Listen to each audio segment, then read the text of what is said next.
সোনা মসজিদ সম্বন্ধে কিছু গুরুত্বপূর্ণ তথ্য কি কি? সোনা মসজিদ ঐতিহাসিক একটা মসজিদ। আলাউদ্দিন হোসেন স্যার আমলে এই মসজিদটি নির্মিত হয়। অ্যাকচুয়ালি দুটো প্যাটার্নে আমাদের গৌড় রাজ্যের মসজিদ আছে। একটা প্যাটার্ন হচ্ছে সুলতানি আমলের মসজিদ যেগুলো সেগুলো হচ্ছে পাথর দ্বারা নির্মিত। আর যেগুলো মোগল আমলের মসজিদ সেগুলো হচ্ছে পোড়ামাটির। এই গৌড় রাজ্যে মোগল আমলেরও মসজিদ আছে এবং সুলতানি আমলের মসজিদ আছে। সোনা মসজিদ কিন্তু অ্যাকচুয়ালি পাথর দ্বারা নির্মিত।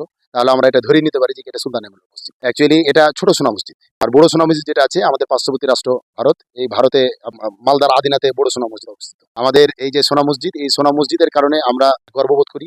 এই কারণেই যে কি আমরা সোনা মসজিদ এরিয়ায় বা এই অত্র অঞ্চলে আমরা মানে জন্মগ্রহণ করেছি। আমাদের এই সোনা মসজিদের প্রাণকেন্দ্রে আমাদের বীরশ্রেষ্ঠ মহিউদ্দিন জাহাঙ্গীরেরও কবর আছে।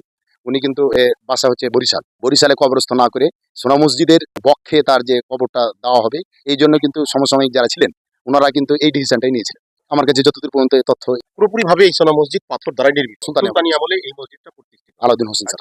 এখনো কি মসজিদ নামাজ আদায় করা হয়? হ্যাঁ, এখন এখানে যে আমরা আশেপাশে যারা বসবাস করি, আমরা সোনা মসজিদে ৫ ওয়াক্ত নামাজ আদায় করি এবং প্রত্নতত্ত্ব বিভাগ কর্তৃক বেতনভুক্ত ইমাম রাখা আছে। এর শিল্পকর্মগুলো দেখে আপনার কি মনে হয়? আগের যে শিল্পকর্ম যেগুলো সেগুলো আমাদের ব্রেনে এখনো ধরে না, যে কি বিজ্ঞানের অনেক ছোঁয়ায় এসেছি। ব্রেন থেকে শুরু করে বিভিন্ন রকম আসবাবপত্র দিয়ে আমরা কি করি, নিমিষেই বড় বড় পাথর বা যে কোনো জিনিস এটা হটাতে পারি। কিন্তু ওই সময় যে ওরা এত বড় বড় পাথরকে খোদাই করে যে কারুকার্যগুলো করেছে, এগুলো দেখে চমকিত বা হতভম্ব হই।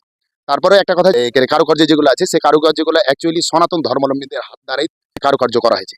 কারণ যে কি না ফুল হয়েছে না অ্যাকচুয়ালি মানে কি তৈরি করেছে এটা খুব বোঝা মুশকিল। যে কারুকার্যগুলা কালের সাক্ষী হয়ে প্রায় 450 বছর পরেও আমাদেরকে অনেক আনন্দ বা অভিভূত করে। স্যার, আমি যেটা বুঝতে পারলাম আপনার কথাতে যে আমাদের ভারতবর্ষে যখন সুলতানি আমলে এরকম ধরনের মসজিদের নির্মাণ হয়, তখন যাদের শিল্পী হিসাবে আনয়ন করা হয়েছিল তারা বেশিরভাগ সনাতনী ধর্মের লোক থাকার কারণে তাদের যে শিল্পকর্ম, সেই শিল্পকর্মের উপরেও একটা মসজিদের মতো একটা জায়গাতেও ফুটে উঠেছে তাদের কৃতিত্বগুলো, তাদের জ্ঞানের আবির্ভাবগুলো। সোনা মসজিদ তার একটা বড় মাপের প্রমাণ রয়েছে। এই সোনা মসজিদ গ্রাউন্ডে যেরকম একজন বীর শহীদুল্লাহ, আরেকজন আছে মেজর নাজমুল হকেরও খবর আছে, উনি মুক্তিযোদ্ধা। থ্যাংক ইউ দাদা, আপনার নামটা বলুন। আমার নাম মোহাম্মদ নূর আমিন, আমি প্রভাষক, বাংলা প্রভাষক।